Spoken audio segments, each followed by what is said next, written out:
Hey there, everybody. Welcome back to the 50/50 Showcase to episode 40 freaking 7. This is Proteous, my Triform Warshade. He is the dark side of the Kheldians, those crazy shape-shifting aliens from another world. This is episode 47. I'm going to be talking about his build in this video. So let's take a look. Here it is. It's a Triform. By Triform, what I mean is that Kheldians, if you don't know, are able to shapeshift. They've got three basic forms. A humanoid form, that is what I had showcased with episode 46 with Bright Horizon, my Peacebringer. This guy, he has that form, of course, and he can shapeshift into the Flying Squid, which is the Dark Nova power you see here. When you click that and activate it, you become a flying blasting machine. And then I also have Black Dwarf, which is your crab form or lobster form. And this is this big old hulking shelled alien creature that has really good tanky resistances and such. The overall goal or idea, I guess, here is I was going for just a lot of AoE damage potential. So I've got lots of these, area attacks, cone attacks, and as you shapeshift from form to form, you can, blast, blast, blast, shapeshift, blast, blast, blast, shapeshift, bang, bang, bang, shapeshift again, and kind of cycle through your AoEs a little bit more quickly that way because each form has, one, two, three, four different AoEs that you can use, ranged ones, melee ones, etc. So you can, theoretically keep just clicking through your forms and keep banging out damage all over the place. At least that is the concept. The other thing I was going for here, if you look at the sets I've chosen, this is a fairly cheap build. I don't have a bunch of purples here. I don't have a bunch of ATOs and PvP sets. I do have a few, higher price things sprinkled in here or there, but it wasn't anything that I couldn't get out of base bins that I've been accumulating over, months and years of playing the game. But there is, a couple pricey items in here, at least the individual unique things. But that is, balanced off with a lot of uncommon, yellow set here. The other thing you'll notice is I don't have a lot of powers heavily slotted. I think the most slots I have in any individual power is 4. And this is the sort of the drawback to playing a triform Kheldian, at least in my opinion, is that your slots, you don't get extra slots, even though each of your forms brings you more powers. And if you take a look, the powers you see up top here, those would be the ones that are available in your human form, your humanoid form. But when you go ahead and activate your Nova or your Dwarf form, you get these additional powers, the Dark Nova Detonation, Blast, Emanation, etc., the Black Dwarf, Mire, Drain, Smite. And so I have to put slots in those as well. So where do you get the slots? You need to peel them off of your regular powers up here. So that's what you're seeing. I don't have a ton of, I couldn't afford 5 and 6 slotting things. 4 was the best I could do. So the sets I was trying to pick would have some decent bonuses with 2 or 3 or 4 of them. And I was trying to get a bit of damage resistance as I could sprinkle in here and there, and as well as just having a multiple layered effect of AoE attacks, as I already mentioned. So just taking a look, I've got, some Thunder Strikes here. They're giving me some defense with negative and energy, a little bit of accuracy. I've got that slotted in Ebon Eye as well. I've got that slotted in the Dark Nova Bolt down here. So I've got, multiple little defense things there. I've got some accuracy. I'm getting some recovery. My main shields, I've got the Unbreakable Guard here, which is giving me endurance discount. Because one thing I did find about Kheldians is they are pretty endurance heavy. So I want some endurance recovery as well as discounts. But I've got damage resistance I'm getting out of there. Some defense I'm getting out of those Unbreakable uh, guards. So I've got that here in the Penumbral Shield. I've also got it here in the Twilight Shield. So I'm just kind of stacking that 4 times or 3 times. And then beyond that, the other set that I went and dipped into a bit was the Sudden Acceleration. I've got that 3 slotted on a few different powers here in the Shadow Blast. So that's going to give me endurance boosting, so max endurance of 2.25 plus movement speed. I've got that over here in Dark Detonation. You'll notice I have the knockback to knockdown proc in there, so that minimizing the amount of scatter that this guy will do. That's one of the other downfalls or problems with Kheldians, is several of their, especially their AoE attacks, blast and they explode and knock guys flying, which can send things all over the place and cause people to be angry with you, and perhaps rightfully so. It just depends on how you're using it. So I've got that in a couple of the powers there, and then down here in the Nova Blast, I've got it once. I've got it here in Dark Nova Emanation. I've got it in Dark Nova Detonation. So I'm three slotting that, maxing out the the rule of five here for this sudden acceleration set. So I've got that stacking, giving me some more just endurance boosting. The other thing I've doubled up on a little bit here, I've got the Essence Drain, I've got Touch of the Nictus, hit points, accuracy. Again, I was kind of trying to get accuracy, endurance. These are probably my two biggest things. I'll let sort of damage handle itself. I'm really not worried too much about recharge because I have so many different attacks anyway. But endurance draining, because I'm constantly firing attacks. Accuracy, because I'm constantly attacking. So I wanted to make sure I had those. So I've got that Touch of Nictus in a couple of different powers, hit points, the accuracy, a little bit more survivability there. And then beyond that, just a little bit of this, that, and damage procs. Absorption is an auto, always on energy negative resistance. So I went ahead and just used that as a mule for some of these uniques. The steadfast protection, resistance and defense boost. I've got the impervious skin with status resistance regen. Aegis, psionic resistance, status resistance. I've got the gladiator's armor in there, the TP protection, the +3 defense. So I've got, all those little uniques stacking in there. I also put some other uniques. Let's see, where is it? Not necessarily uniques, but I've got a set of the ATOs here, the Superior Essence in Sunless Mire. Gives me a chance for global heals, which is always nice. That's going to give me some more range defense you're seeing. I got some hit points I'm getting out of that as well. I went ahead, and I'm not sure this is the best place for it, as I was kind of looking at this build right before I was making this video, and I'm thinking I might even move. For instance, I've got the Performance Shifter pair here in Stygian Circle. Stygian Circle is like a PB AoE attack that, you click it and it draws hit points and endurance from let's see, it's defeated foes. Yeah, so if there's a bunch of dead bodies around you, that's the best time to use it. So at the end of a fight, let's say. But this might be better placed in stamina, which I've got actually slotted with 250 plus fives down here. So this is sort of my stock slotting of stamina, but I've also done a bit of the plus endurance performance shifter with the level 50 performance shifter pair there. So I might move those and maybe play around Stygian Circle a little bit, because it's only going to give me the plus end when I click it, rather than if it's in stamina, it would be constantly ticking away. I've also got the chance for heal in here from power transfer. That's similarly, you could put that in stamina if you wanted to. I did throw it in here. These are, something like this is good for those always on endurance recovery type of powers. Stygian Circle is not one of those. So, is this the best place for those two procs? Maybe not, but I put them in there. What else I have? I have a little bit of a purple set going here. Absolute Amazement in Inky Aspect. That is a AoE, PB AoE stun that you have floating around you. I think it's only Mag 2 as I'm looking at it over here. So it's only going to stun minions and I think lieutenants. But I did go ahead and put the chance for to hit debuff proc in there.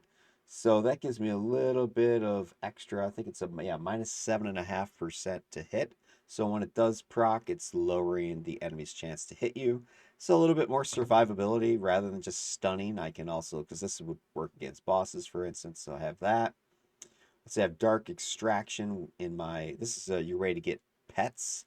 By you dead bodies around you, you can reanimate them, I guess, or suck their soul out of them and animate it into a little blob of fuzzy ink that follows you along. Or maybe that's Unchained. Yeah, no, that is Dark Extraction.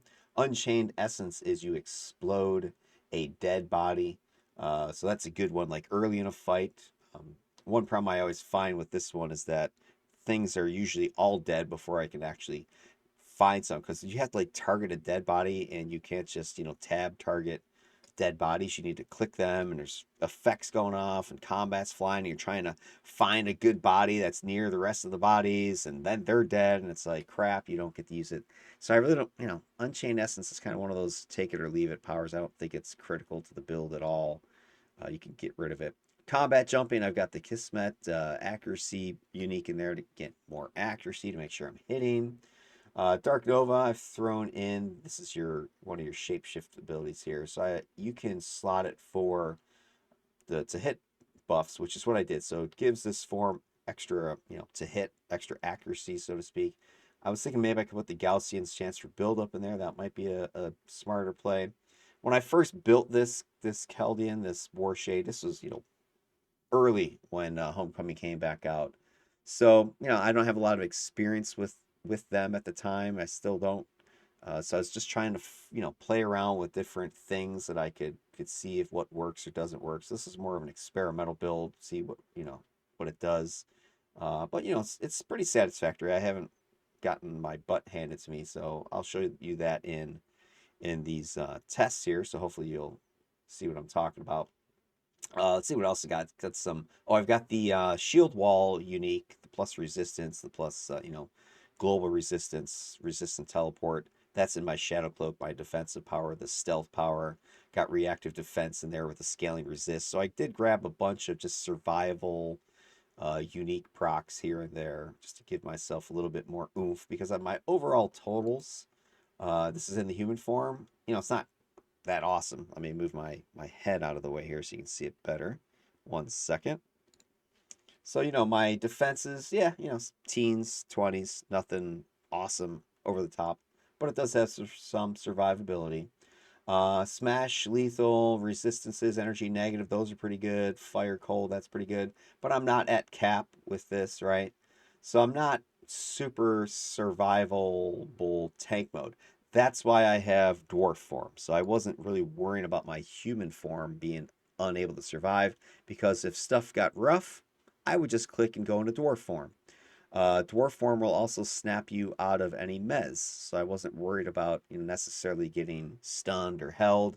I did get some of the status protection uniques like the Aegis over here with the status resistance, the Impervious Skin with status resistance. I have the Impervium armor down here with psionic resistance.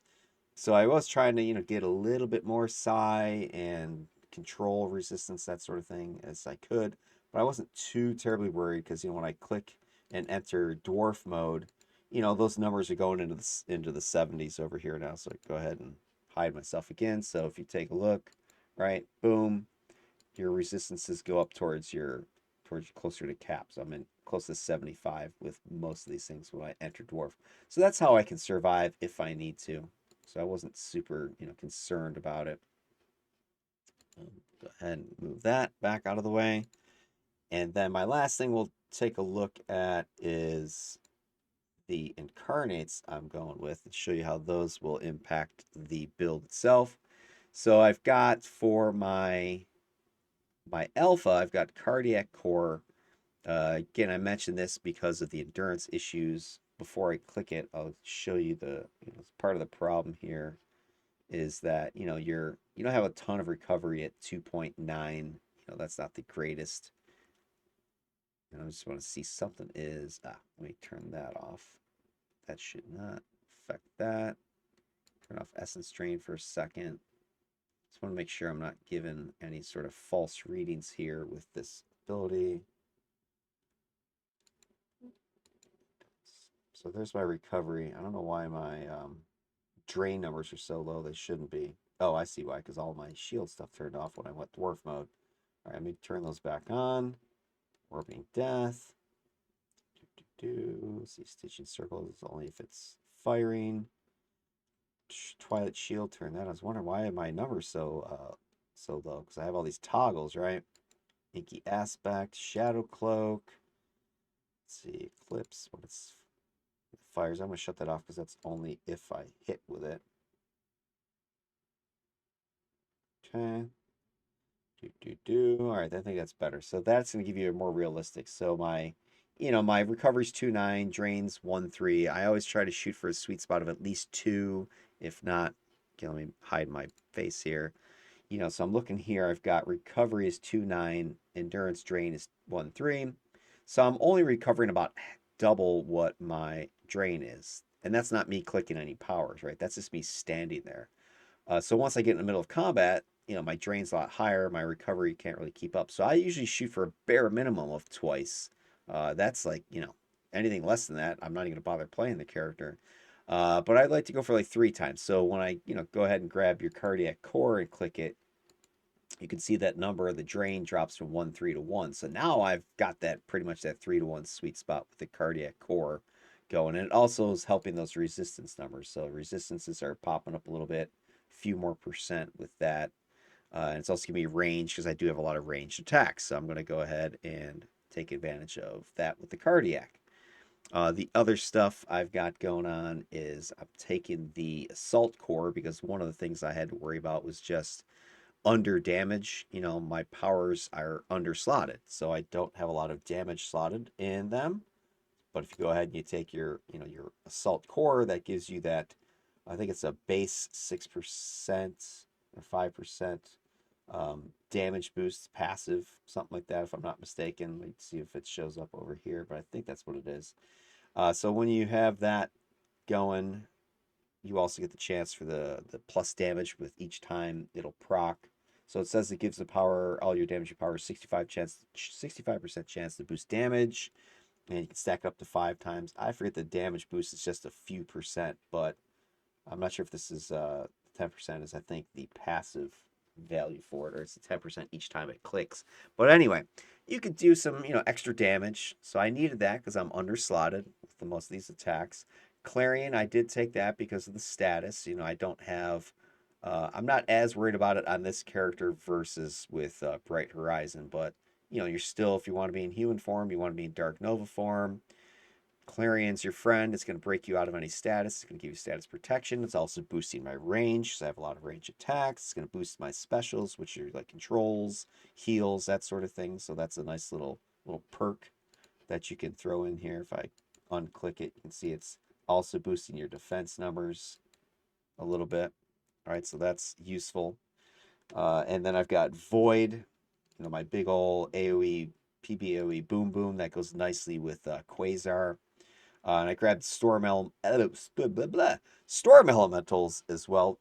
They have hurricanes, so that can help me with to hit debuffing, keeping things away from me. Some more protection, survivability. Those are kind of the options. And last thing I'll mention is I have the paralytic, which the idea here is that this is going to give me some defense debuff, some damage debuff. So it's going to make it easier for me to hit because accuracy being a little bit weak on some of the powers given that I have to underslot them.